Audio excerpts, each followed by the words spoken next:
Olá, gente! Hoje vamos apresentar o nosso trabalho de NCM, um videocast. Sobre mulheres da ciência e sua representatividade. Nosso grupo é formado por nós quatro. Eu sou a Alana. Eu sou a Leida Lopes. Eu sou a Julia Andrade. E eu sou a Luna Reis. Nosso título é Pioneiras na Ciência, a voz que mudou a medicina. Olá, boa tarde. Hoje vamos conversar com duas figuras extraordinárias que marcaram a história da ciência. Marie Curie, a primeira mulher a ganhar o Prêmio Nobel, e Zilda Arnes, médica e sanitarista que revolucionou a medicina no Brasil. Hoje nós estaremos aqui para entrevistar essas figuras extraordinárias. Marie, me conte como foi o contexto da sua formação. Bom, eu nasci na Polônia em 1867 e nesse tempo as mulheres elas eram privadas de frequentar universidades. Então a universidade que eu frequentei era uma universidade clandestina para mulheres. Porém, eu não me formei nessa universidade, né, gente? Eu fui para Paris e lá eu me formei em Física e Matemática. Quando foi em 1903, eu, juntamente com meu marido, né, Pierre Curie, nós ganhamos o Prêmio Nobel sobre a radiação. E depois eu ganhei também um Prêmio Nobel sozinha, que falava sobre os elementos rádio e polônio. Você e seu marido trabalhavam sempre juntos? Sim, a gente trabalhava junto, ele me ajudava bastante nessas descobertas, nesses estudos. Ele foi, um ponto de apoio muito importante para mim. Que bom. Eu li muito sobre suas pesquisas, são bem interessantes, viu? Parabéns, Marie. Obrigada. Zilda, e a senhora, como foi sua trajetória dentro da medicina no Brasil no século XX? Bom, foi bem difícil. Eu nasci em 1934. Então, assim, na época que eu nasci, as mulheres eram criadas para o lar, não tinha essa perspectiva de liderança. Eu entrei na Faculdade de Medicina, Universidade Federal do Paraná, em 1953, né? Foi quando eu consegui entrar para a medicina e atuar. Foi aí que eu percebi que a morte de crianças era muito cedo por desnutrição e diarreia. Me especializei em pediatria e saúde pública, né? Saúde coletiva. Foi aí que eu percebi que a saúde ela é muito mais integrada, ela tem vários outros fatores e aí a gente consegue atuar em uma medicina preventiva, né? Aí eu fundei a Pastoral das Crianças, a Pastoral da Criança em 1983, com apoio da CNBB, né? O que usamos a ciência simples e comunicação direta para capacitar líderes comunitários, mulheres que salvam vidas, ajudam a salvar vidas na medicina preventiva. Muito incrível mesmo. E é notável também nesse avanço das mulheres, porque a Marie, por exemplo, a faculdade não era permitida para mulheres, era clandestina. Já no seu caso, mesmo que ainda fossem poucas mulheres que frequentavam, já era liberado. Sim, mas foi muito difícil. É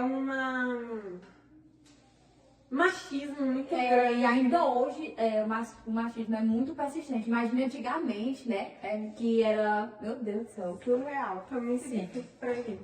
Agora, ainda nesse tema muito relevante, eu queria perguntar para a senhora Marie, mesmo após receber o Nobel, a senhora enfrentou bastante resistência. Como é ser mulher numa área tão fechada? Nossa, foi muito difícil, porque mesmo sendo premiada, eu ainda fui rejeitada, né, excluída da Academia de Ciências de Medicina. E após o falecimento do meu marido, Pierre Curie, estavam querendo me tirar da universidade, né? Então, mas graças a Deus eu consegui ter um apoio internacional, não fui expulsa da universidade. E eles tentaram me desacreditar de todas as formas, de me descredibilizar, falando até da minha vida pessoal. Então, o que eu acho, né, o que eu afirmo por ter passado por essa experiência, é que o mundo da ciência, ele pode ser muito hostil para as mulheres, mesmo quando elas são geniais. Realmente, É uma desigualdade. Uma desigualdade de gênero. Discriminação mesmo. Ainda falando sobre desigualdade de gênero, né? Zilda, a senhora atuou tanto em comunidade quanto em órgãos internacionais, né? Como a senhora lidava com esse preconceito de gênero no seu dia a dia, né, na sua trajetória? Fui subestimada ao extremo, principalmente porque eu trouxe técnicas simples, um soro caseiro, a balança nutricional. Que usamos até hoje. Com sim. certeza, quando eu falei sobre isso, falaram que isso é coisa de doméstica, coisa de mulher, sabe? Me criminalizaram praticamente por trazer um método tão simplório poderia salvar milhares de vidas, e salvam até hoje milhares de vidas de crianças que têm diarreia e sofrem com desnutrição, né? Método simples. Que é isso que eu quero fazer. A ciência, ela precisa ser aplicada, ela precisa sair do laboratório e vir para a comunicação, para as pessoas. Pro nosso Porque, dia a dia. com certeza, a ciência, ela é cotidiano. Sem o cotidiano aplicada, ela não existe. E uma coisa que eu fico assim bastante triste, chateada, é porque eu fico pensando se fosse um homem no lugar da gente. E várias descobertas Como que ele- foram feitas exatamente, científicas, como eles teriam recebido tanto apoio. E em momento nenhum elas foram tão subestimadas, né? Como Sim. a história de vocês. Exatamente. Com certeza. Pois é. E hoje, há mais mulheres na ciência, mas ainda são minoria em cargos de liderança e produção científica de ponta. Por que a representatividade ainda importa para vocês? Bom, na minha opinião, sem mulheres, a ciência é incompleta. Isso não tem como negar. Até porque a diversidade, a representatividade é muito importante, é crucial, porque a gente descobre novos talentos, novas ideias, pensamentos, né? Olhares únicos, então acho que isso é bastante importante. Eu fui uma exceção, né, na minha época, mas eu espero que não exista tantas exceções. E eu digo, assim, de coração, eu acho que tem sim espaço para todas, que desejam aplicar suas ideias, seus talentos. Nós mulheres só temos que agregar, né? Exatamente. Colaboração mesmo. Então, quem combatendo um martelo, mas é só uma forma de ajuda também. Com certeza, sem dúvidas. E a senhora? Representatividade não é ser figurante. É sobre estar ali, é sobre ser ouvido, é sobre ser atuante dentro do que você almeja. A representatividade é sobre justiça e igualdade. Numa balança que a gente precisa estar ali equiparando, não pode ser diferente, né? As mulheres, quando se encaixa a outros gêneros, quando a ciência ela é plural, né? A gente traz outros focos temáticos, a gente consegue falar sobre coisas antes esquecidas, sobre coisas antes obsoletas, a gente consegue trazer de outra forma outros focos Acho que temáticos. são realmente relevantes, né? É sobre estar presente, né? Como saúde materna, infância, desnutrição. Nada melhor que a mulher que ela tá falando dessa saúde materna. Com certeza, isso mesmo. A gente vai conseguir ampliar os impactos sociais. Sim. Tá bom. Vamos dar seguimento para nossa entrevista, que tá muito boa, por Com sinal. certeza. Zilda, a Pastoral da Criança foi um exemplo de ciência popularizada. Me conta um pouco como foi o papel da comunicação nesse projeto. Foi centralizada. Criamos cartilhas, usamos a rádio, tudo isso é um instrumento de comunicação. Um instrumento de comunicação acessível para chegar até a população.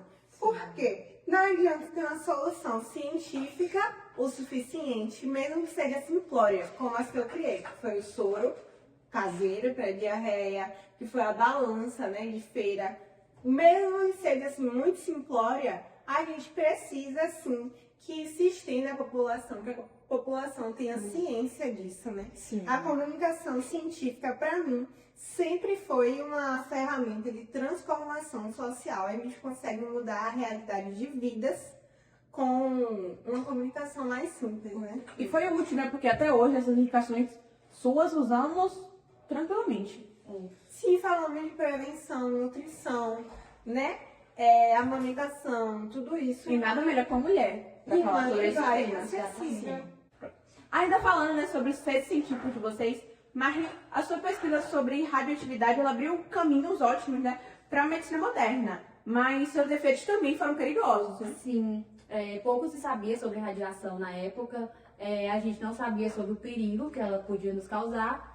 Inclusive, eu andava com materiais radioativos até nos bolsos, então eu vejo que a ciência ela precisa ter uma responsabilidade não só divulgar as descobertas, mas também tem que falar sobre os riscos que pode trazer à saúde, né? E também sobre os limites éticos. Sobre os métodos também. Sim, com certeza. Sim. Quando eu li sua pesquisa, Maria, eu achei bastante interessante essa questão de usar radioatividade, né, de uma forma benéfica ao ser humano. Com certeza. Gente, agora eu vou pedir para vocês olharem um pouquinho ali para o nosso público também, para interagir um pouquinho com eles. E, Marie, vou te perguntar, me conte um pouco como a sua trajetória com a radioatividade, com a descoberta do rádio do polônio, qual foi o impacto científico de tudo isso que você teve? Bom, ao isolar, né, o rádio, a gente conseguiu ferramentas, né, que pudessem ser usadas para o tratamento do câncer, que foi a radioterapia. Mas mais importante que isso, foi saber que eram mulheres, né, que estavam liderando esses métodos, essas ações revolucionárias, né? Doutora Zilda, a Pastoral da Criança virou um exemplo de política pública, certo? Sim. Me conta como foi isso? Bom, nós coletávamos dados sobre peso, vacinação, nutrição das crianças, né? A gente conseguiu fazer uma média e aí conseguiu agir antes que a doença ocorresse. A gente trabalhou com a medicina preventiva, né? O que foi revolucionário na época, porque a gente trabalhava com a medicina curativa, né? Então, minhas contribuições à ciência foram essas. A gente conseguia atuar antes da tragédia. Doutora Zilda, e como a senhora enxerga a divulgação científica no Brasil atualmente? Bom, primeiramente, a ciência, ela precisa descer do pedestal, né? A comunicação científica não é só sobre o artigo acadêmico, como eu já venho dizendo aqui desde o início da nossa conversa. A comunicação científica, ela precisa ser ampla, ela precisa estar em conversa, ela precisa estar na rádio comunitária, né? Que é onde o povo vai estar, é onde a ciência vai estar atuando, é onde ocorre a mudança de fé e fato, né? Onde a população consegue ter realmente esse fácil acesso, né? A ciência só salva quando ela é compartilhada. Então, acho que uma palavra que resumiria isso é comunicação mesmo, que Sem tem que dúvida. ter. Mas a comunicação de forma eficaz. Sim, Tá? A com gente certeza. precisa analisar, entendeu? A gente precisa ter autorias. Isso é muito importante. Sim. Para encerrarmos, eu queria pedir, na verdade eu queria solicitar que vocês falassem algo sobre meninas e mulheres que sonham em entrar na ciência. Bom, eu diria para que elas sigam curiosas e que persistam e que, tipo, a ciência, ela é um caminho de dúvidas, mas também é um caminho de grandes descobertas e que há espaço para todas. Sim, sem dúvidas. A ciência, ela é feita com amor e propósito, né? E para meninas, elas precisam ter como fundamental coragem, porque é um caminho árduo, né? É um caminho longo, com muitas pedras, de fato, um caminho que elas vão precisar atravessar e enfrentar. E a ciência, ela é parte do processo coletivo. A ciência, ela precisa ser coletiva e a gente precisa usar nosso conhecimento para cuidar e para transformar e salvar vidas, né? Que é o bem supremo da nossa medicina. né? Sem dúvida. Gente, então nós agradecemos muito pela Obrigada, entrevista. É realmente muito importante sim, ter pessoas Tem como noção. vocês para poder falar sobre a representatividade da mulher na ciência. Esse foi o nosso videocast, né? E eu espero que a trajetória de vocês inspire tanto meninas quanto mulheres a correrem atrás dos seus sonhos, né? Ocupar o seu espaço com coragem e com muita inteligência, né? A ciência precisa realmente de vocês. Sim, obrigada. Obrigada, Nós que agradecemos essa participação, sim, porque não é só sobre fazer artigos, fazer ciência. A ciência é muito além disso. É sobre fazer a diferença, né? Sobre representatividade. E é muito importante esse podcast de vocês, né? A voz que mudou a medicina. Até a próxima, gente. Até a próxima. Tchau, tchau.